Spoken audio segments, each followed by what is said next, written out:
Hola, bienvenidos a un programa más de Camino al Desarrollo, un espacio que agradecemos a la FECOPROD en la RCC.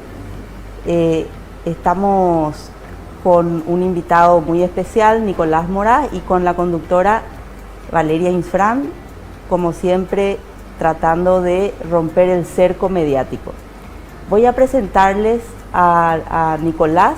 Él es argentino, periodista de investigación y divulgador filosófico, de larga trayectoria en prensa escrita, radio y TV, conferencista internacional.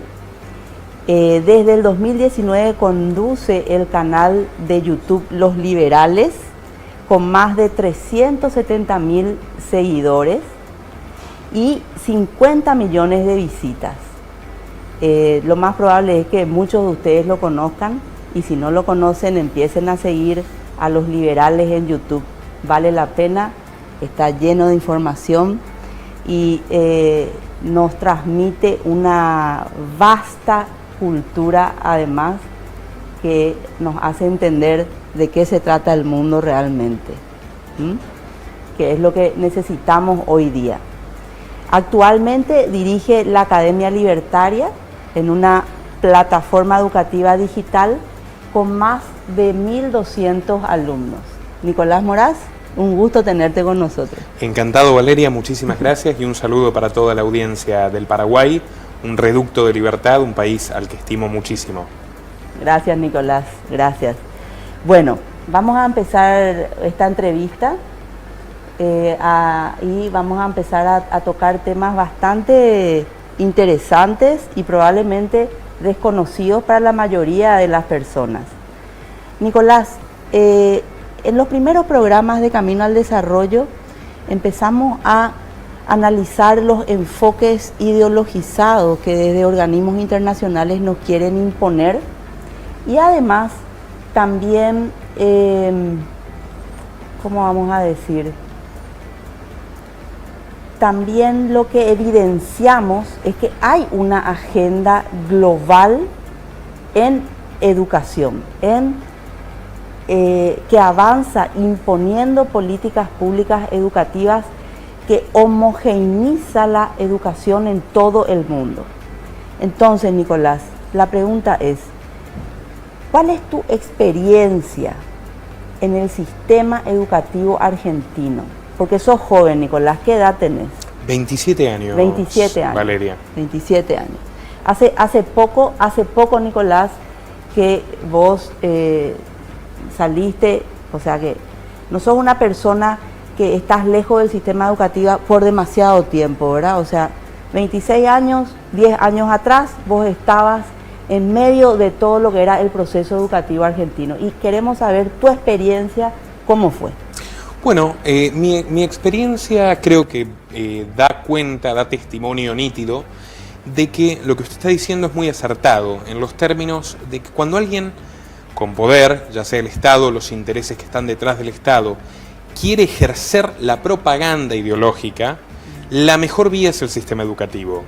Porque claramente cuando se trata de inculcar ciertos conceptos o tratar de vender ciertas ideas, están los medios de comunicación, están los medios de entretenimiento, la industria del entretenimiento, la esfera intelectual, pero no hay nada más útil que el sistema educativo. Vamos a la etimología de la palabra propaganda. Propagar.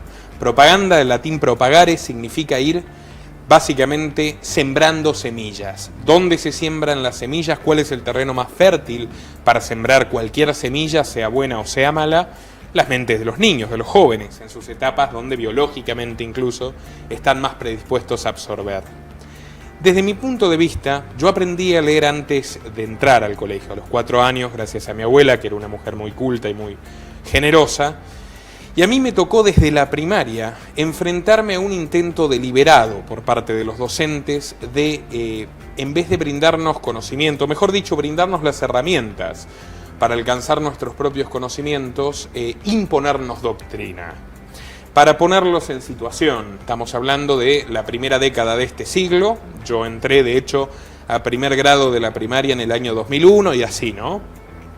Ya en el 2004 que estábamos en cuarto grado, yo tenía 10 años, teníamos desde el colegio privado y religioso, pero totalmente bajo la órbita del Ministerio de Educación kirchnerista, nos enseñaban una versión de la historia, por ejemplo, donde los terroristas de izquierda de la década del 70, que mataron, secuestraron, asesinaron a muchos civiles inocentes, eran, bueno, jóvenes idealistas que básicamente estaban defendiendo las libertades, lo cual es totalmente orwelliano. Claro que yo no defiendo y nunca defendía la dictadura militar con la que hipotéticamente se enfrentaron, digo hipotéticamente porque hay otras cuestiones que no tienen por qué importarle mucho al público, pero me preocupaba mucho que mis compañeros terminen comprando esta idea falsificada de la historia y ya había una confrontación con las maestras. Ese mismo año, fíjese cómo cuando se quiere adoctrinar a los niños, desde el sistema escolar se puede utilizar cualquier materia. Historia es muy susceptible de ser politizada, pero nosotros en ciencias naturales, no sé cómo le llamarán aquí, pero en primaria es una combinación de biología, química, física, no veíamos nada de biología, ni de química, ni de física. Nos pasamos el año entero, cuarto grado, de ciencias naturales, mirando una serie de dibujitos animados que se llamaba El Capitán Planeta, que básicamente es el primer intento, si se quiere, o uno de los primeros intentos de la industria del entretenimiento, de inculcar nociones del ecologismo y del animalismo a los niños, donde ya nos empezaban a hablar con los dibujitos y con los distintos personajes que eran jovencitos de distintos continentes, sobre la superpoblación, o al final la conclusión era qué malos que son nuestros padres que nos llevan a la escuela en auto. Yo me crié en una localidad donde de hecho nevaba, así que la alternativa era mandarnos caminando o en bicicleta bajo la nieve. Y uno ya empezaba a anidar esas ideas hasta el punto, fíjese, yo tengo muy presente esto, que uno de mis compañeritos de aquella época, cuando nació la hermanita de otro compañero, le dijo, hay que tirarla al lago. 10 años, no había ninguna maldad ahí, pero sí que estaba operando la propaganda. ¿Y por qué? Preguntamos todos escandalizados. Porque no hay suficiente agua en el mundo. Maltusianismo. Esto lo hablamos en una conferencia que di aquí en Asunción. Bueno, y así ya ni que hablar en la secundaria. Yo siendo el mejor alumno en promedios y calificaciones de 2000 que había en la escuela, luego me terminé cambiando, siempre con choques con la autoridad escolar. Bueno, ya llegó un punto donde en la secundaria había materias donde ni siquiera había ni tareas, ni un esfuerzo por evaluarnos, sino un permanente adoctrinamiento. Y yo terminé dejando la escuela, de hecho. Yo a los 17 años decidí dar el paso y decir, esto no me sirve, y en cuanto cumpla 18 lo dejo, y en el último año de la secundaria dejé la escuela y soy completamente autodidacta. Impresionante, realmente lo que contás nos manda dos mensajes. Uno es que la educación hoy día es un arma de adoctrinamiento en todas partes prácticamente, y dos, que como muchas veces fuera de la institución uno puede educarse y aprender mucho más que desde dentro, cuando está realmente motivado. Interesante. Después de una pausa volvemos. Gracias, Nicolás. Seguimos. Bueno, Valeria, esta experiencia personal mía, en este sentido creo como Nietzsche, los libros hablan de los autores, en mi caso mi trabajo periodístico habla bastante de mí, me motivó a estudiar un poco sobre la historia de la educación. Bueno, y ahora, como una ironía borgiana, me llaman de las universidades a dar conferencias a los chicos que están en las universidades escuchando a alguien que no terminó el secundario, pero se educó por su propia cuenta. Desde el comienzo de la civilización podemos encontrar dos enfoques del aprendizaje diferentes, tan diferentes como sus objetivos.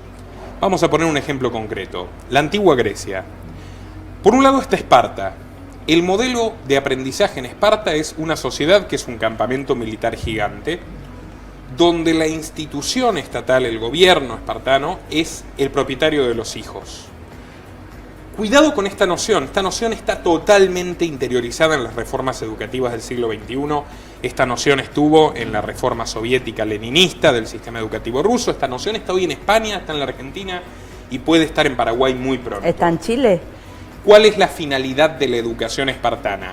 Formar personas que estén todas igualmente al servicio de la autoridad, al servicio de la política, que además es una política militar, Y llega una paradoja tan cruel, que es que aquellos que no están preparados para la guerra, que es la única industria de Esparta, son sacrificados. Es una sociedad eugenésica, es una sociedad que se deshace de quienes no cumplen con la finalidad de la clase dominante.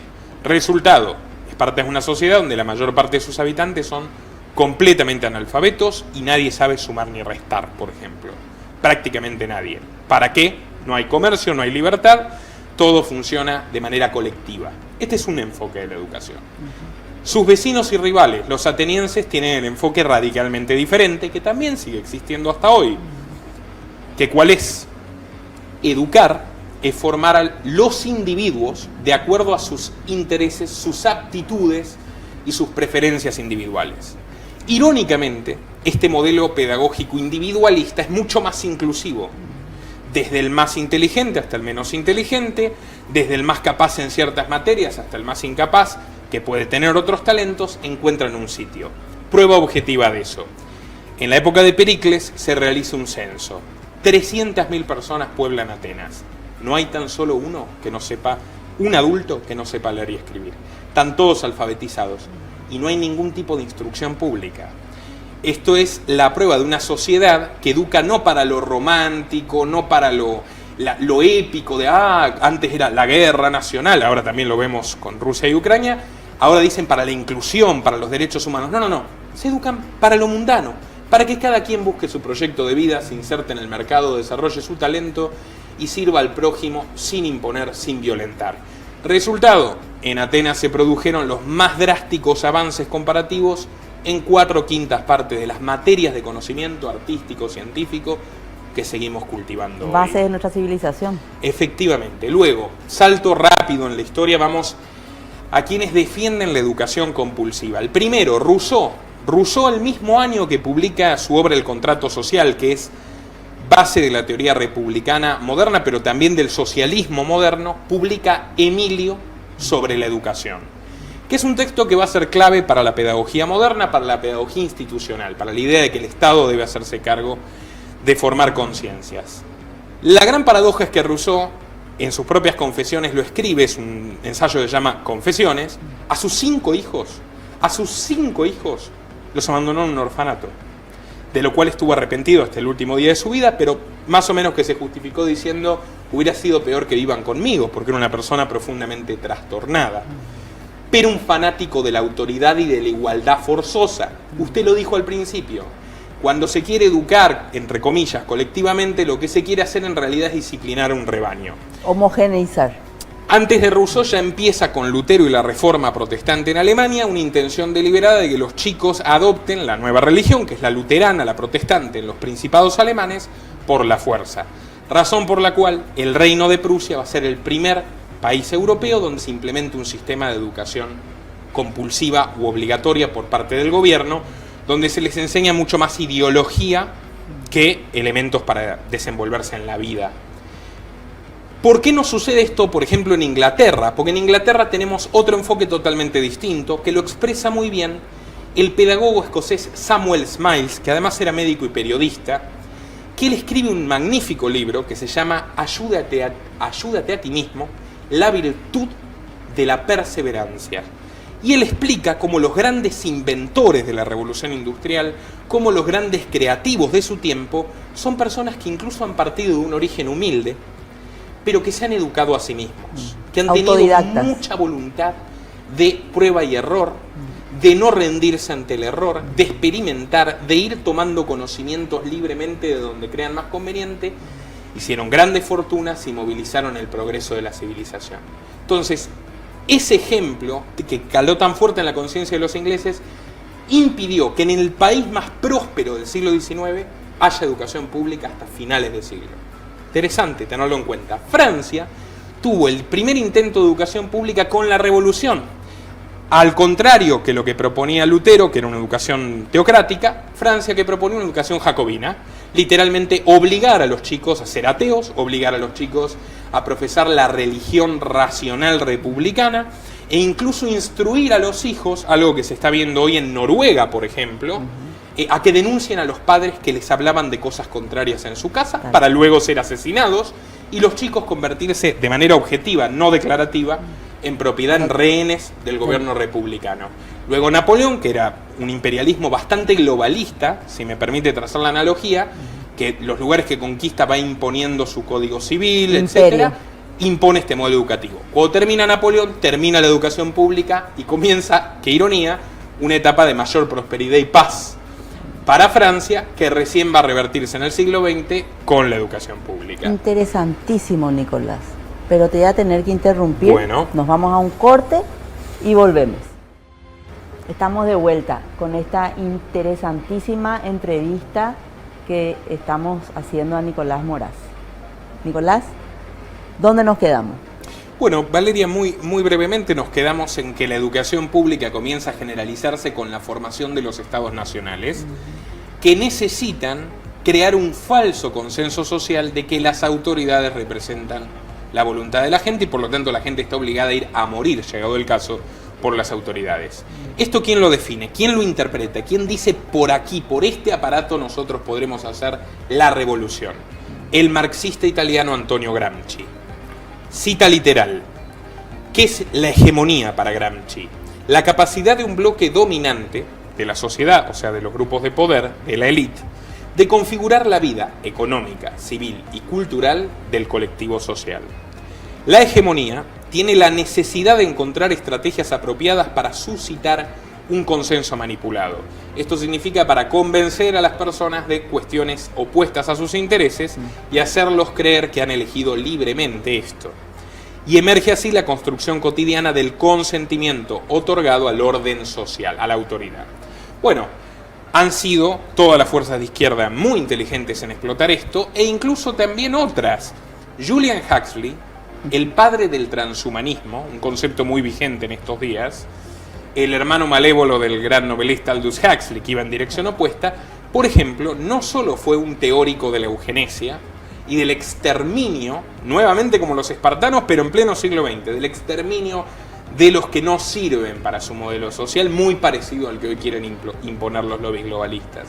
Fue el fundador de la UNESCO, Tal cual. que es la primera organización internacional educativa que comienza a arbitrar en el contexto de la Primera Guerra Mundial y postrimerías, comienza a arbitrar las políticas educativas de los Estados miembros, cosa que no ha parado de acentuarse en estas últimas décadas hasta que llegamos a hoy. Y permíteme aquí una reflexión muy breve de Murray Rothbard en su ensayo Educación Libre y Obligatoria sobre la educación progresista, que es básicamente lo que se está queriendo imponer en este momento en Paraguay y que ya se ha impuesto, como cuento en mi caso en la Argentina, en España y en Estados Unidos. Y él dice, el sistema de educación permisivo progresista tiene ciertas características y el principal es este, destruir el pensamiento independiente del niño. Enseña a los niños a buscar la verdad en la supuesta opinión de la mayoría, que no es otra cosa que la ideología docente, que no es otra cosa que la línea que baja el Ministerio de Educación. Entonces el énfasis ya no se pone en el hombre o en la mujer futura que tiene que insertarse a la sociedad y desarrollar su proyecto de vida, sino en el grupo, en la tribu.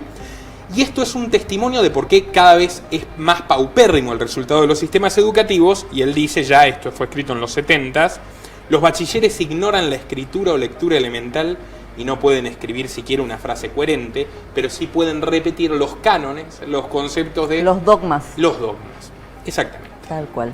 Exactamente. Tal cual. Ya no se le ve al chico como una persona, como un sujeto de a quien darle una formación para llegar a ser una persona independiente, sino que se lo ve como un agente de cambio social.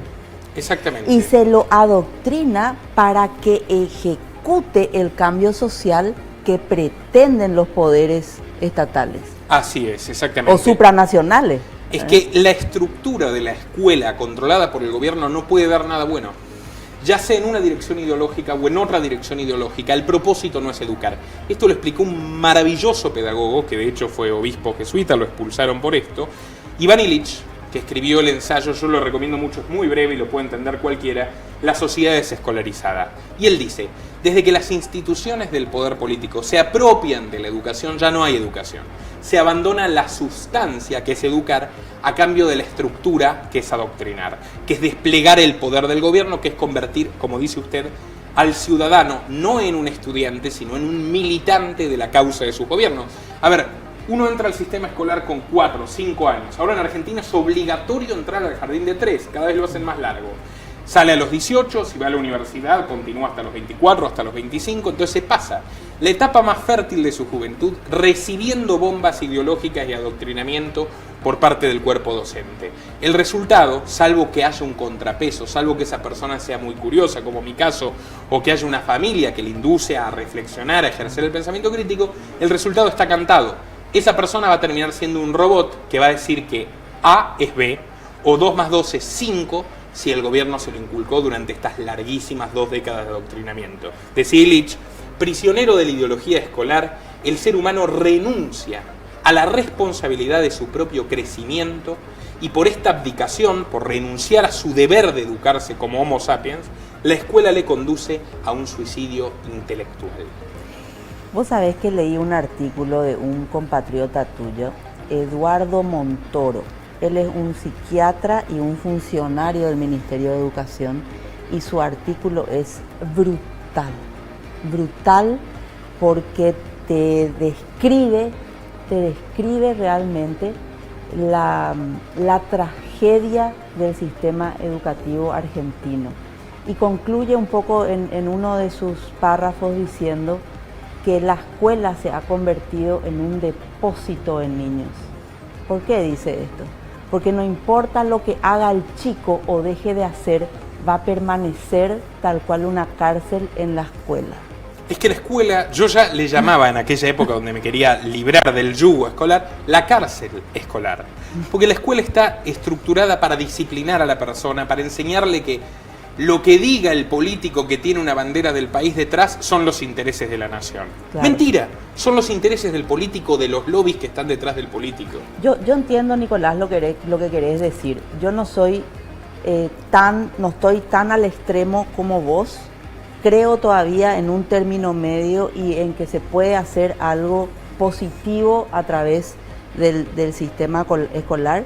No dejo de ver que lo ideal sería que todos seamos autodidactas o que todos nos volquemos al interés o que nos llama la atención o que nuestras propias familias sean responsables de darnos los elementos y de formarnos, ¿verdad?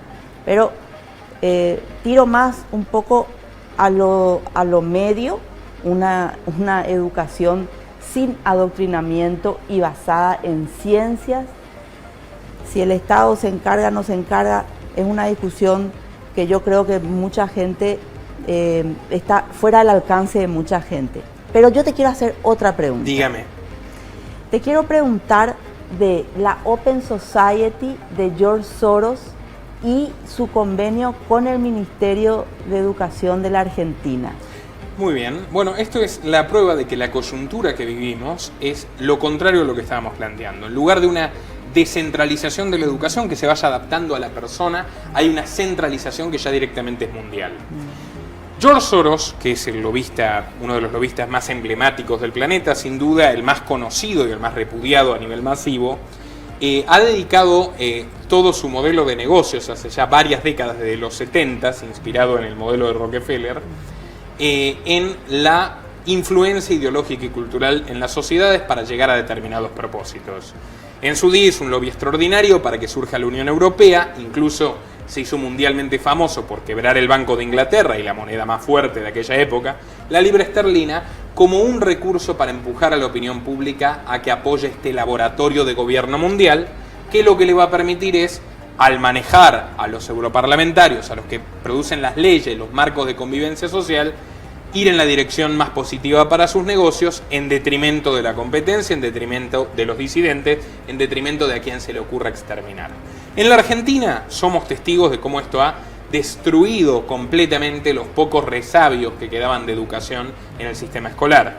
Ya hace muchos años, por ejemplo, que los padres no tienen ningún derecho a opinar sobre qué se les enseña a los hijos en el jardín de infantes, Hace poco hay una escandalosa licitación, se invirtieron millones de pesos de impuestos en comprar, lamento tener que decirlo, pero es la realidad, comprar penes de madera.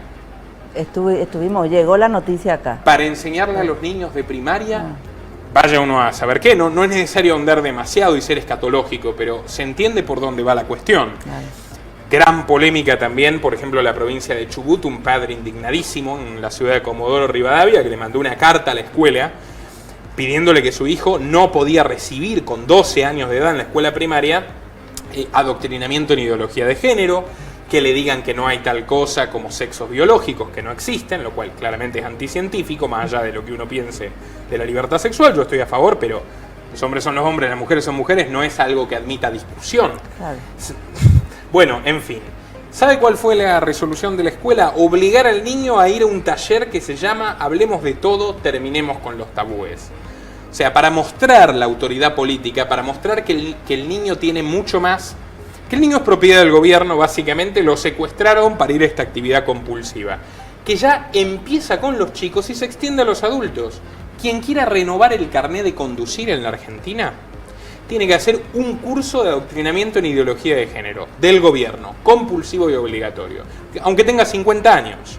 O sea, ¿cuál es el punto de esto? Está el acuerdo con Pedro Abramovay, director de la Open Society Foundation para América Latina, el ministro de Educación de Alberto Fernández, Nicolás Trota, en la página argentina.gov, lo pueden ver.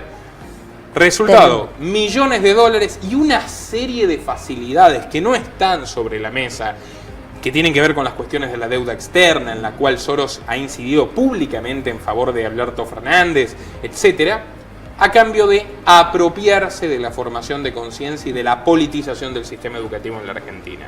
Bueno, fíjese lo siguiente, Valeria, esto ya empezó hace muchos años en España, se acentuó durante el gobierno de Zapatero, y hemos llegado a la terrible polémica que hay hoy respecto al PIN parental, etcétera, porque hoy en España todos los alumnos, por ejemplo, hacen talleres de deconstrucción del amor romántico. ¿Qué significa esta frase que parece extraterrestre? Enseñarles que las relaciones de amor entre hombres y mujeres, las relaciones de amor como históricamente han retratado la literatura, el cine, que básicamente es un reflejo de lo que existe en la sociedad, el arte, en realidad son relaciones de sometimiento, en realidad son relaciones que encubren violencia, y han llegado al punto, en las Islas Baleares, de enseñarle a los chicos que toda relación sexual entre un hombre y una mujer, aún las que son consentidas, en realidad son una violación. O sea, fíjese cómo este dogma psicopático se está permeando en los más pequeños, y hemos llegado al punto en que la ministra de Educación, Isabel Cela, le contestó a los padres que ya están al borde de hacer una revolución contra toda esta locura: los hijos no pertenecen y nunca pertenecerán a los padres de ninguna manera. Por tanto, no podemos pensar de ninguna de las maneras que los hijos pertenecen a los padres. Importantísimo lo que nos acaba de contar Nicolás Moraz sobre la influencia de la Open Society en el sistema educativo argentino. ¿Por qué es tan importante para nosotros esto? Porque no es una coincidencia que en nuestro sistema educativo, específicamente en la transformación educativa que estamos viviendo en este momento en Paraguay, haya una persona muy allegada a George Soros de nombre Jeffrey Sachs, que es el jefe de equipo de una universidad cooperante con la transformación educativa y que es la Columbia University de los Estados Unidos. Él está monitoreando todo el proceso de transformación educativa en Paraguay. Entonces, yo te invito, Nicolás, hacemos otro programa sobre este mismo tema, continuamos y nos contás cuál es la relación entre Jeffrey Sachs y George Soros y cómo eso puede afectarnos acá en Paraguay y por qué se está haciendo esto que estamos viviendo en nuestro sistema educativo en Paraguay. Perfecto. Nos quedamos con esa pregunta para un próximo programa. Hola, ¿cómo están? Soy Valeria Infran en un programa más de Camino al Desarrollo, el programa oficial de la FECOPROT. Estamos de vuelta como habíamos prometido en la semana pasada, en el último programa, con Nicolás Moraz. Vamos a hacer un pequeño recuento de lo que fue el programa pasado. Nicolás nos contaba que la Open Society de George Soros tiene una influencia directa en el Ministerio de Educación de Argentina, y a esa información yo le comentaba que no es una coincidencia que nosotros en nuestra transformación educativa tengamos a una persona muy cercana a George Soros de la Open Society, que es Jeffrey Sachs de la Universidad Columbia de los Estados Unidos, que interviene en nuestra transformación educativa como universidad cooperante. Entonces, antes de pasar a tocar este tema, vamos a hacerle una pequeña pregunta a Nicolás, enganchando lo que fue el programa pasado, y la pregunta es: ¿por qué, Nicolás, esta agenda educativa se aleja de la ciencia y del verdadero conocimiento para adoctrinar a nuestros hijos en dogmas hoy más que nunca? Bueno, es una pregunta muy oportuna, Valeria, y espero que la audiencia pueda comprender la importancia del proceso histórico en el cual estamos viviendo. Y tal vez la sorprenda con esto, pero la respuesta está en el nombre de este programa, que es Camino al Desarrollo. Del mismo modo que en el programa anterior le expliqué cómo los intentos autoritarios de acaparar la educación de los niños cumplían con intereses que nada tienen que ver con los verdaderos intereses de esas personas, de esos seres humanos, de esos individuos. En Esparta, prepararlos para el saqueo, que fue el modo de vida que eligió la autoridad política militar espartana, en la Revolución Francesa para el jacobinismo, etc. Ahora se está haciendo para una agenda progre que persigue todo lo contrario a lo que dice defender. Dice defender la distribución del bien, la equidad, la igualdad de todos los hombres, pero en realidad es un modelo económico de concentración extrema en las manos de plutócratas como George Soros, sponsor de Jeffrey Sachs y de esta reforma educativa, del mismo modo que causante de los estragos que hablamos anteriormente, en Argentina, en España y en Estados Unidos, donde ellos buscan un Estado gigante que regule los aspectos más íntimos de la vida de las personas, que vaya empujándolos, como ha sucedido con el encierro masivo estos últimos 2 años, a ciertas conductas, como una demanda mayor de tecnología, como una demanda mayor de energías más caras que las convencionales, a través de normas, en vez de el desarrollo de un país, el desarrollo espontáneo de un mercado, la prosperidad, van a todo lo contrario. Este modelo tecnocrático que destruye artificialmente empleos, que destruye empresas, que quita actores del mercado, que quiere gente disciplinada en una motivación mucho más similar a la del comunismo que a la de un verdadero capitalismo competitivo, lo que quiere y necesita indispensablemente es reducir a la población, porque si tú le quitas su fuente de sustento a las personas, es una bomba de tiempo hasta tener problemas graves.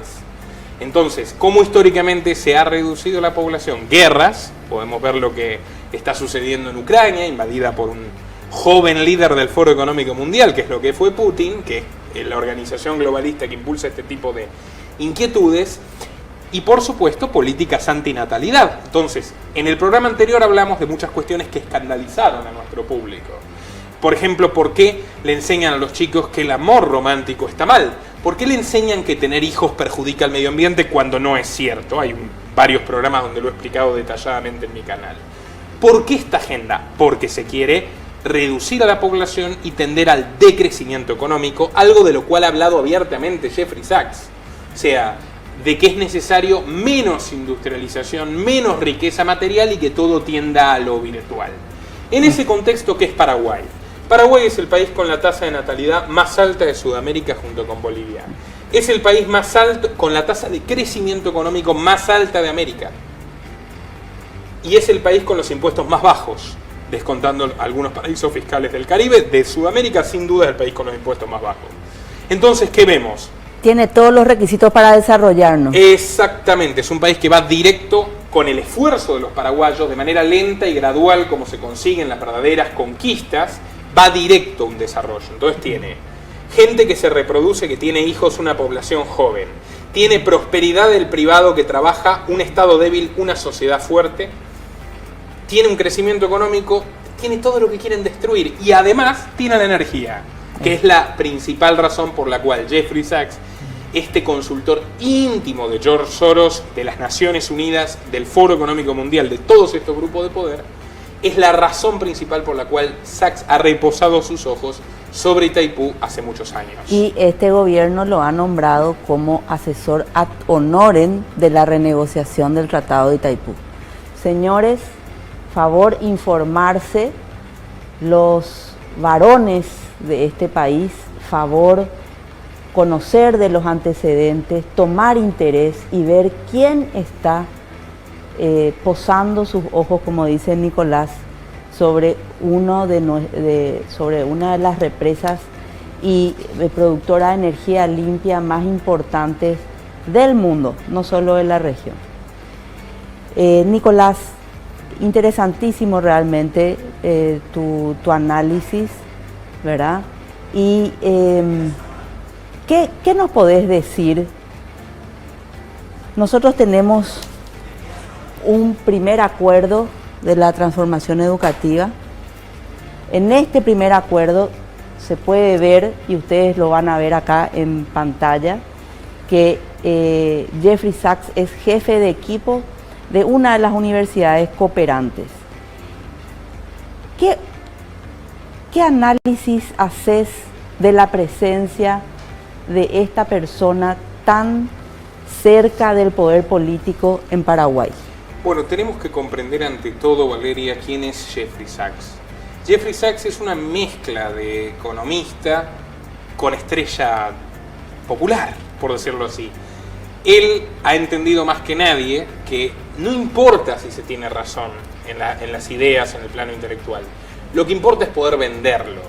Entonces, podemos ver que Jeffrey Sachs es una persona que en los 90 tenía un programa en MTV con Angelina Jolie.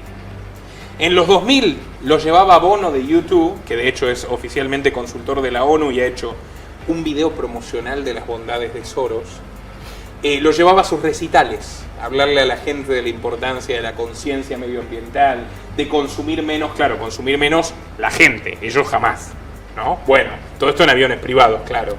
Entonces Jeffrey Sachs se ha convertido en realmente una figura central, de hecho, para escándalo de buena parte de la comunidad católica, Jeffrey Sachs está en la Pontificia Academia de Ciencias Sociales del Vaticano y es el ideólogo de la Agenda 2030 de las Naciones Unidas, que es el plan donde todo esto que estamos describiendo, tendencia al decrecimiento económico, a una autoridad política global cada vez más fuerte, a homogeneizar las políticas públicas y las costumbres de la gente en todo el mundo. Bueno, él es uno de los principales ideólogos, de hecho ha sido el consultor oficial de las Naciones Unidas para su ejecución y de hecho, concretamente en Paraguay, él ha trabajado en estos últimos años como puente entre las oficinas de las Naciones Unidas de Nueva York y el gobierno paraguayo para implementar la Agenda 2030. Ahora, ¿cuál es el punto, Valeria? Para que un país como Paraguay, que está en una verdadera ventaja, modesta pero clarísima, frente a sus vecinos, o sea, que tiene mucho menos Estado, menos impuestos, gente más próspera, una resistencia cultural nítida a todas estas ideas, hay dos opciones: o lo invaden de nuevo, o lo invaden sutilmente, como diría otro compañero de Sachs en la época en la que eran asesores de Clinton, el politólogo Joseph Nye, el poder blando. ¿Cómo es el poder blando? Entrando por las instituciones escolares, que es plantar semillas de autodestrucción que florecerán en 10 años, o en 15 años, o incluso mucho antes. Esa es la razón de ser de esta batalla.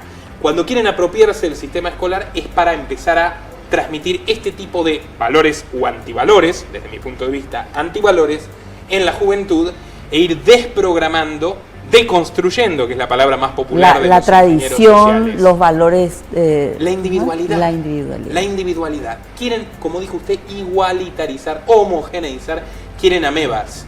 Quieren soldados, que ya no son soldados que van a ir a morir, como en este momento están yendo a morir los rusos o los ucranianos en ese conflicto, sino soldados dispuestos a sacrificar sus propios intereses en el nombre del bien común, que en realidad son los mezquinos intereses de Jeffrey Sachs y sus financistas. No hay que olvidar que el Instituto de la Tierra de la Universidad de Columbia de Jeffrey Sachs, razón por la cual Jeffrey Sachs está inserto en la reforma educativa paraguaya, es uno de los departamentos más financiados del planeta, ha recibido más de $1.000 millones de la Fundación Bill y Melinda Gates Y bueno, ni que hablar del patrocinio directo de George Soros, con quien pueden ver aquí en esta foto, junto al ex secretario de la ONU, Ban Ki-moon. Y Jeffrey Sachs abrazándose como lo que son colegas. Nicolás, está todo dicho. Te agradezco y vamos a un corte. Gracias. Estamos contigo, Nicolás, y te hago el siguiente cuestionamiento. Para que nuestra audiencia entienda, estuvimos hablando de estas dos figuras muy importantes a nivel mundial. Mencionaste también el globalismo, pero a mí me gustaría que vos le expliques a las personas, a nuestra audiencia, de qué se trata el globalismo y cómo la Agenda 2030 es su hoja de ruta. Bueno, muy bien, Valeria. El globalismo yo lo defino de una manera que incomoda a mucha gente, que es lo opuesto a la globalización liberal. ¿Qué es la globalización? Para mí la tendencia natural del ser humano, lo hemos visto a lo largo de la historia, la globalización es, más allá de estas fronteras, de estas diferencias, de estos giros idiomáticos, por sobre todas las cosas somos humanos. Todos queremos prosperar en paz. De repente, ya lo decía Ricardo, ventaja comparativa, aquí en Paraguay hacemos excelente carne, excelente soja, pero no hacemos buenos barcos. Entonces, los holandeses nos comprarán carne, nos darán barcos, nos prosperaremos mutuamente, algunos de aquí se irán para allá, algunos de allá vendrán para aquí y harán milagros, como han hecho los alemanes, como han hecho los árabes, como han hecho los italianos, como han hecho todos los inmigrantes que han venido a hacerse las Américas, ya sea a Estados Unidos, ya sea a Paraguay, ya sea a la Argentina. Y esto es fantástico, en términos generales es lo que ha desarrollado un salto de la esperanza de vida, un salto de la calidad de vida. Ahora, ¿qué quieren los globalistas? Todo lo contrario. Todo lo contrario. Si la globalización es un fenómeno espontáneo, de comercio, de integración de los pueblos, donde los estados no tienen nada que ver, el globalismo es un marco para que la gente no pueda escapar de la tiranía. Es un marco legal, un marco de reglas, un marco de prohibiciones, un marco de restricciones, como las que hemos visto en estos últimos 2 años, para secuestrar al mundo entero, para que no se pueda hacer lo que los viejos liberales llamaban votar con los pies, es decir, lo que hizo nuestro amigo Najem. Venezuela te asfixia, te vienes a buscar la libertad en Paraguay, también como mis amigas cubanas que hay aquí en Paraguay. Bueno, eso ya el globalismo es lo que quiere impedir. El globalismo quiere que tengas impuestos mundiales, que es lo que se ha aprobado en la cumbre de Glasgow, que todos los países tengan más o menos las mismas reglas, las mismas prohibiciones, que esté prohibido decir determinadas cosas, que los sistemas educativos inculquen lo mismo para que la población mundial sea, en lugar de lo que es un crisol de diversidad de costumbres, de diversidad de ideas, de individualidades, sea una masa homogénea de súbditos para una élite que ya no exprime solamente un territorio, sino a todo el planeta. Eso es el globalismo, eso es lo que está detrás de la creación de la Sociedad de las Naciones, de la UNESCO, que hablamos en el programa anterior, de la OMS, son respectivamente el Ministerio de Educación y el Ministerio de Salud del mundo. Vaya que los hemos visto operar, fundiendo empresas, mandando a la gente a la indigencia, multiplicando los suicidios y los infartos en nombre de la salud pública, y es lo que están haciendo con la educación. Quieren que la gente sea más bruta, que sea más sumisa, que sea menos reflexiva, que no se cuestione las cosas y que se embanderen tras un solo discurso, y por eso también la censura que vemos en las redes sociales, que hoy son mucho más significativas que una televisión, un diario, una revista local, y que se expanden sus tentáculos en ambos hemisferios. Ejemplo de la cuestión educativa y el globalismo. ¿A qué ha llegado Estados Unidos? Estados Unidos ha llegado a que haya 155 leyes mordaza de la educación. ¿Qué significa una ley mordaza? Que en Carolina del Sur los maestros no pueden enseñar nada que pueda causar malestar, culpa o angustia a los alumnos. Traducción: no se puede hablar de la esclavitud. No se puede hablar de las constantes guerras que ha librado Estados Unidos en el exterior, ni de la guerra civil. No se puede hablar... Bueno, en Texas llegan a la locura que para una falsa pluralidad de voces, el holocausto se enseña desde el punto de vista de los verdugos y de las víctimas. En Carolina del Sur no se puede hablar del holocausto. En buena parte de los 34 estados norteamericanos que han implementado estas reglas, ya no se puede hablar del comunismo. Porque puede haber gente que se ofenda cuando les cuenten que el comunismo es la mayor causa de muerte y genocidio de la historia del planeta. Entonces, qué conveniente, no hablemos del comunismo. Bueno, y así es como se le van quitando contenidos y atributos. No se puede hablar de los sexos biológicos, ni siquiera se puede hablar ya del aparato reproductivo femenino o masculino en la clase de biología de la escuela primaria de la mitad del país más rico del mundo. ¿Cuál es el producto de tener a la gente 20 años encerrada para que ni siquiera se pueda debatir o instruir mínimamente sobre estos componentes claves de la historia, de la ciencia? Obviamente idiotizar, y obviamente que el producto sea gente hipersensible, que le digan, no, vos vas a estar protegido aquí, quédate encerrado, no salgas a la calle que te vas a morir. Muy manipulables. No uses auto que contaminas, no tengas hijos que el mundo va cada vez peor. Entonces, llevado el caso, se puede ir a lo antievolutivo, se puede ir al suicidio completo de la especie, como apropiándose de las mentes de las personas. No es un proceso cortoplacista, es una apuesta a medio y largo plazo, pero si no libramos la batalla ahora, ya está perdida. Nicolás, es impresionante realmente lo que nos contás, impacta, pero es necesario tomar conciencia, leer, investigar y tomar acción, defender nuestra familia, nuestro país, para tratar de vivir en un mundo mejor eventualmente. Vamos a una pausa y enseguida volvemos. Volvemos y retomamos el tema. Estábamos hablando de la Agenda 2030 y esa agenda tiene 17 objetivos de desarrollo sostenible. El número 4 trata de educación de calidad y el 5 de igualdad de género. Yo le quiero mostrar a la audiencia y quiero compartir contigo también, Nicolás, el convenio que ya con la Unión Europea y el Estado paraguayo, que ya es ley. Este convenio que nosotros estamos viendo acá en pantalla habla de la naturaleza de la acción. La Unión Europea se compromete a conceder una donación, nosotros la aceptamos. En un programa de apoyo a la transformación del sistema educativo en Paraguay. Se recibieron 86 millones de euros. No sé, no tengo los números a la vista de exactamente de eso, cuánto fue destinado a la transformación educativa, pero sí nosotros podemos seguir viendo en pantalla el periodo de ejecución de ese convenio. El convenio se inicia, la ejecución del presente convenio de financiación se inicia a partir de la entrada en vigencia de la ley, que ya está vigente hace 2 años aproximadamente. Quiere decir que esto se vino ejecutando. Sabemos que nuestro proceso de transformación tiene su tiempo, ¿ya? Y vemos también el anexo 1, donde se especifica objetivos de desarrollo sostenible ODS 4, garantizar una educación inclusiva, equitativa y de calidad y promover oportunidades de aprendizaje durante toda la vida para todos. Así utópico como hambre cero y pobreza cero. Sí. Ojalá algún día podamos realmente eliminar el hambre y la pobreza, pero sabemos que todos somos diferentes y todos tenemos capacidades de progresar y de salir adelante de forma diferente, y siempre va a haber alguien que no va a hacerlo tan bien como otros. Claramente.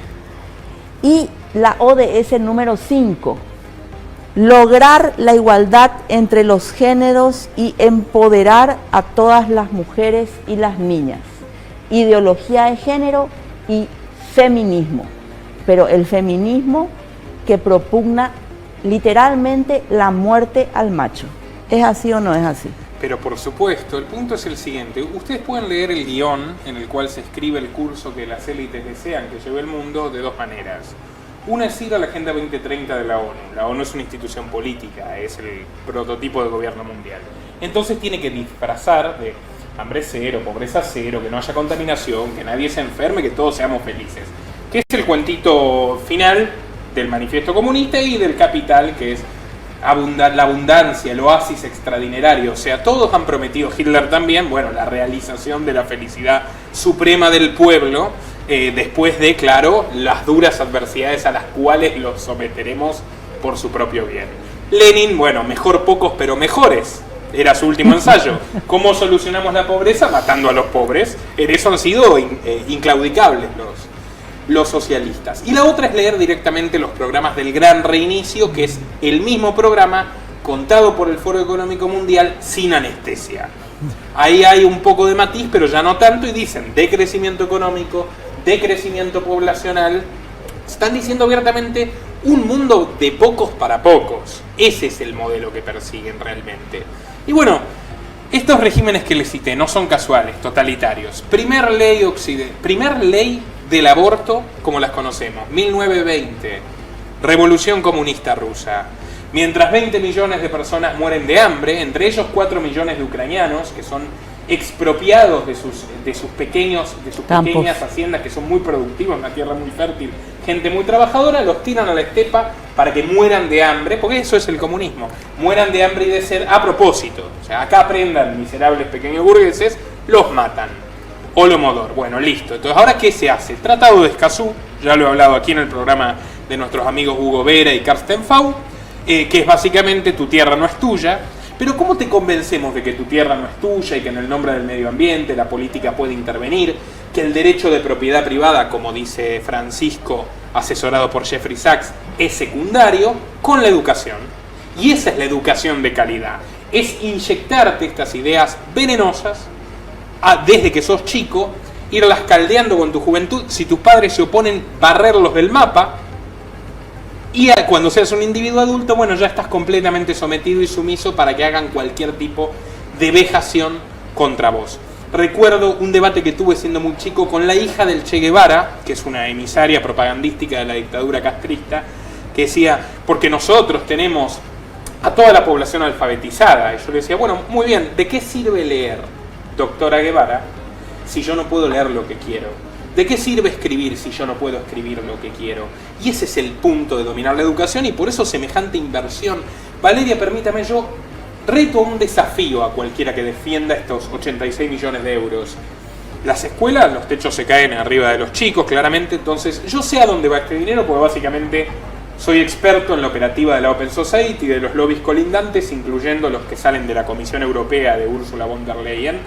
Este dinero fue a que los que diagraman los programas educativos viajen gratis a Europa.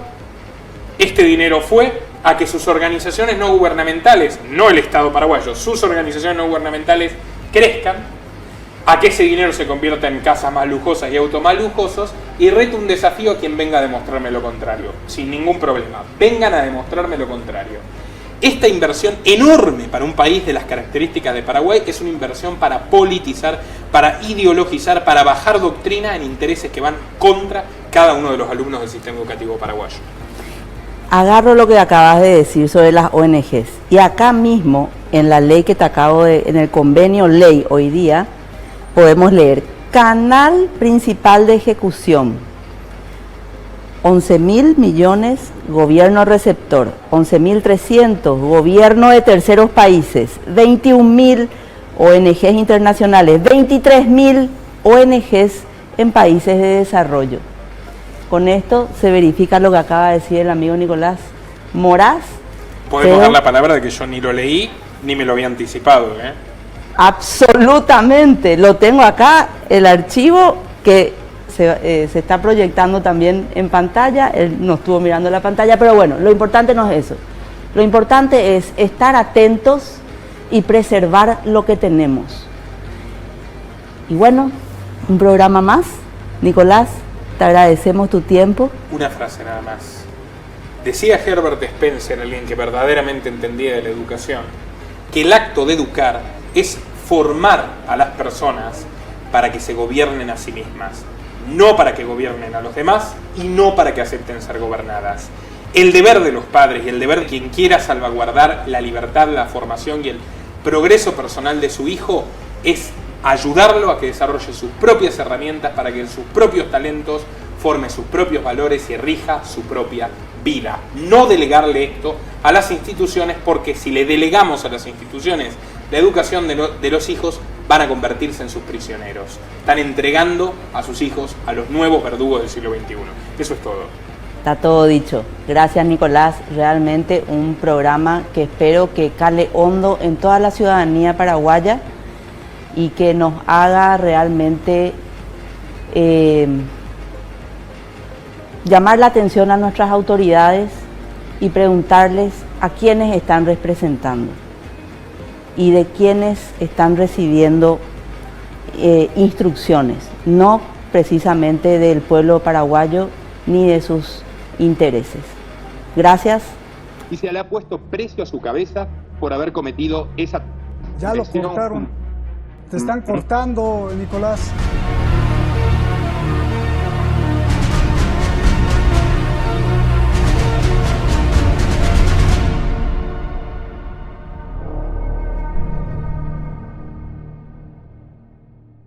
Nuestro trabajo depende de tu apoyo.